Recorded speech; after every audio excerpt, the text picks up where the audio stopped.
C'est un honneur d'être là donc à la célébration des 80e anniversaire de la victoire de la Grande Guerre. Et je tenais donc à vous féliciter et vous remercier donc pour cette invitation qui est un symbole pour nous. Et au cours donc de ma présence ici, je dois avouer que j'ai appris beaucoup de leçons. Cette séance que j'ai pu assister avant le dîner la veille, la séance culturelle, a fait comprendre que l'histoire et la culture sont le socle pour bâtir une armée forte et résiliente. Nous avons pu voir ensemble tous les sacrifices que le peuple soviétique a consenti pour que nous soyons dans un monde libre aujourd'hui. Et nous tenons donc à vous dire merci pour cette invitation parce que ce sont des moments qui nous ont permis aussi de réfléchir à notre situation et de penser à de nouvelles perspectives. Et sur ce, je pense que les obstacles que nous avons aujourd'hui devant nous ne doivent pas nous arrêter. Et les obstacles sont une bonne chose en quelque sorte que nous devons surmonter. La preuve, je pense qu'avec toutes les sanctions contre la Russie depuis un certain temps, la Russie arrive à développer un mécanisme interne qui lui place donc au devant de la scène internationale. Et nous prenons bonne note de ces leçons que nous avons donc apprises ici. Et même au niveau de la parade, je tiens à dire que j'ai été émerveillé de voir l'enchaînement donc des engins qui ont défilé devant nous, notamment depuis le char mythique T-34 qui a gagné donc lors de la Grande Guerre jusqu'aujourd'hui au char moderne. Combien donc l'armée russe s'est modernisée, combien la technologie donc a participé à renforcer cette armée. Et dans ce cadre, nous souhaitons que la coopération que nous avons puisse se renforcer de façon exponentielle. Je vous remercie déjà pour tout ce qui est fait pour nous, notamment ces bourses d'études qui sont octroyées au Burkina et qui vont s'accroître. Et ce matin, j'ai visité donc l'université de chimie et je disais que le volet sur lequel nous allons axer après la défense et la sécurité, c'est le volet de l'éducation. C'est ce volet qui nous intéresse le plus, notamment les sciences. Il faut que la Russie puisse nous aider à former notre jeunesse, notamment dans le domaine des sciences, pour que nous puissions développer chez nous la machinerie, en gros. Que ce soit la machinerie qui va avec l'armée ou la machinerie qui va avec l'industrie. Parce que c'est à ce seul prix que nous pourrons nous développer au sein de l'Afrique. La guerre qui nous est imposée aujourd'hui, et nous pensons que ce n'est qu'une manifestation aussi du nazisme. Parce que le terrorisme qui est là aujourd'hui n'est pas du terrorisme, c'est de l'impérialisme. Ce sont nos terres qui intéressent ceux qui nous combattent. Et donc, finir avec cette guerre, avoir une armée forte et lancer le développement de notre patrie, telle est l'essence donc de notre combat. Et nous comptons sur vous pour surtout former nos cadres. Parce que la coopération, telle qu'on le dit, très souvent en Afrique, on aime avoir beaucoup de demandes. Nous savons que vous êtes dans une opération militaire spéciale. Nous comprenons tous les défis qu'il y a. Et le lendemain, qui est incertain pour le monde entier, nous pouvons comprendre ça. Donc nous ne serons pas là, peut-être à demander beaucoup de choses, à demander de l'aide ou quoi que ce soit. Mais l'aide que vous pouvez nous octroyer, c'est surtout ce transfert de connaissances que nous voulons. Et donc nous souhaitons avoir plus de bourses et voir dans quelle perspective nous pouvons nous-mêmes donner des bourses à nos étudiants pour étudier ici. Et dans un troisième temps, comment est-ce que les universités ici peuvent se dupliquer au Burkina Faso, notamment celles que j'ai visitées. Et aussi, il y a beaucoup d'autres universités dans le domaine des sciences. Comment on peut les dupliquer au Burkina Faso avec tout le laboratoire nécessaire qu'il faut pour former de manière pratique nos jeunes et que nous puissions être donc au cœur de notre propre développement. Donc c'est la demande essentielle que nous avons actuellement dans le contexte que nous vivons pour pouvoir transformer tout ce que nous avons sur place, produire beaucoup de choses nous-mêmes et que le Burkina Faso soit un hub où beaucoup de jeunes Africains vont venir et apprendre aussi la science. Parce qu'ici en Russie, vous avez d'éminents scientifiques et il y a eu beaucoup de savants que nous continuons donc d'étudier leurs œuvres. Je pense que c'est un havre où nous pouvons... La mort malheureusement de Sankara, les relations avec la Russie se sont beaucoup estompées et là nous sommes en train de réveiller les relations. L'ambassade s'est installée et les relations commerciales sont aussi au cœur des échanges. Quand je prends, il y a un certain nombre de produits, par exemple burkinabés, qui transitaient par certains pays européens avant d'être vendus en Russie. Aujourd'hui, ces produits sont directement vendus à travers donc, des opérateurs burkinabés et des opérateurs russes. Je parle notamment quand on prend l'exemple des mangues. Les mangues transitaient par des pays européens pour être vendus en Russie. Aujourd'hui, ça se passe directement. Il y a le coton qui va suivre, il y a beaucoup d'autres produits, le sésame et bien d'autres produits agricoles que nous pourrons échanger directement avec la Russie. Donc, ça ne fait que commencer, ça va s'accroître. Tout à fait. En fait, les prévisions économiques indiquent une croissance de 5,6% en 2025. Alors, quels sont les secteurs clés qui soutiennent cette croissance? Alors, il faut dire que jusqu'aujourd'hui au Burkina Faso, c'est L'or qui est le premier produit d'exportation.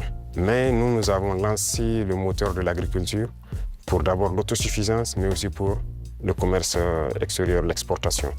Et si vous suivez bien, depuis l'année passée, nous avons lancé l'offensive agricole avec une initiative qui soutient l'offensive. L'objectif, c'est de pouvoir accroître notre production agricole de façon significative, s'autosuffire, mais aussi il y a des produits de rente qu'il faille donc vendre à l'extérieur. Et tout ça doit pouvoir soutenir cette croissance et nous espérons être bien au-dessus de ces chiffres-là. Mais comment se déroulent ces réformes en fait? Il y a beaucoup de choses, ce sont des réformes difficiles, il faut le reconnaître, parce qu'il y a un système qui s'est installé, mais ce n'est pas impossible. Déjà, quand vous regardez notre production céréalière, on a eu une très bonne croissance en 2024. En 2025, nous espérons encore faire mieux. Et ce sont des réformes assez courageuses. Quand vous prenez par exemple, je reste toujours dans l'agriculture, nous avons par exemple décidé, à travers l'initiative de l'offensive, de labourer gratuitement les champs de nos paysans. Donc l'année passée on l'a fait, cette année encore, s'il plaît à Dieu au retour, il y a un bon nombre de tracteurs encore qu'on a acquis, qu'on va mettre à la disposition des cellules mécanisées dans les différents départements pour accroître les superficies emblavées. Nous maximisons beaucoup dans la gestion de l'eau, à travers donc, une structure qu'on a créée, l'ONBA, pour maîtriser l'eau et pouvoir produire au moins 2-3 fois dans l'année. Parce que si on dépend uniquement des pluies, ce serait difficile. Donc il y a ce secteur, le secteur minier aussi, que nous allons continuer de booster pour que le pays lui-même exploite ses propres ressources. Donc nous avons commencé à acquérir des mines, il y a beaucoup de permis qui sont là, que nous sommes en train de développer. Nos ingénieurs ont pu développer les machines nécessaires pour qu'on puisse exploiter nous-mêmes nos ressources. Donc si on met en profit ces deux secteurs, et compléter avec l'industrialisation, c'est-à-dire la transformation de nos produits sur place, qui va nous empêcher d'exporter brut, ça va beaucoup nous amener à entraîner en tout cas une très bonne croissance. Donc ce sont ces réformes qui sont en cours, l'agriculture, l'industrie et beaucoup de secteurs. Pensez-vous que la Russie puisse apporter son soutien pour la mise en place de ces réformes? Bien sûr, bien sûr. Beaucoup de soutien et rien que la formation technique et professionnelle, c'est déjà une très bonne chose.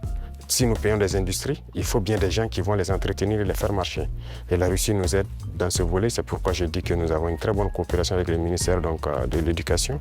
Ils vont nous permettre de former des techniciens, des ingénieurs qui doivent pouvoir entretenir tout ce que nous faisons, mais créer nous-mêmes nos propres unités industrielles. Donc ça, c'est très important pour nous.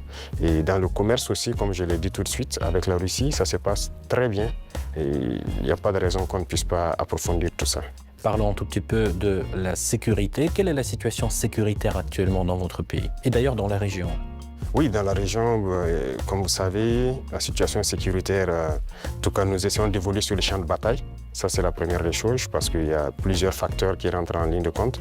Sur les champs de bataille, il y a de l'évolution. Si on prend de 2023 aujourd'hui, nous avons pu récupérer beaucoup de zones que nous avons pu pacifier. N'empêche que l'ennemi se renforce aussi. Il y a beaucoup de combattants étrangers qui rejoignent le rang des terroristes. Est-ce que vous pouvez préciser, vous parlez de quoi? Oui, les terroristes, ils sont renforcés par beaucoup de combattants étrangers qui viennent d'ailleurs, qui ne sont pas en fait, quand je prends le cas du Burkina, il y a beaucoup de criminels qui sont au Burkina mais qui ne sont pas burkinabés. Il y a aussi des formateurs qui viennent de beaucoup de pays pour les apprendre beaucoup de techniques. Mais quel est leur intérêt? Mais ce n'est pas du terrorisme en fait, c'est de l'impérialisme. L'objectif pour eux, c'est de nous maintenir dans une guerre permanente, qu'on ne puisse pas se développer et continuer à piller nos richesses. Et donc, ils ont tout intérêt à amener des spécialistes dans les mines pour poser divers types de mines, des spécialistes en explosifs. Aujourd'hui, les terroristes utilisent des drones pour faire le combat et tout. Donc, ce sont des professionnels venus de certains pays qui viennent les apprendre tout ça. Tout ça, c'est pour continuer à nous maintenir dans une situation d'insécurité. Mais nous prenons la mesure de la chose, nous nous adaptons à chaque fois à leur mode d'action et nous continuerons le combat jusqu'à récupérer l'entièreté du Sahel. Y a-t-il des pays concrets qui financent ces combattants? Tous les pays impérialistes financent ces combattants. Voilà, ils sont nombreux. On ne peut pas les citer individuellement. Il y en a qui sont même cachés, qu'on ne peut pas imaginer. Mais ils sont nombreux. Ils sont nombreux. Il y a ceux qui ne sont pas cachés, qui le déclarent ouvertement. Je parle du récent scandale avec le soutien du terrorisme au Mali. Quel regard portez-vous sur ce qui s'est passé en fait au Mali? Oui, C'est malheureux, ils l'ont déclaré ouvertement, qu'ils soutiennent les terroristes. Et nous avons aussi pu remarquer effectivement, avec un certain nombre de technologies que les terroristes ont pu avoir, que ça vient d'eux. C'est malheureux, c'est très malheureux, mais toujours est-il qu'on ne s'apitoie pas sur notre sort. Et nous avons pris la mesure de la chose, nous allons nous adapter, nous allons les combattre et ils ne pourront pas vaincre. C'est ça le plus important pour nous. Comment se poursuit la coopération humanitaire entre le Burkina Faso et la Russie? Ça se poursuit très bien et je pense qu'il y a beaucoup d'échanges sur beaucoup de volets. Quand je prends le domaine donc, de la santé, parce qu'on a toujours des déplacés qui sont là et quand on dit un camp de déplacés, ça veut dire qu'il y a des situations sanitaires souvent compliquées. Et je pense que les services de santé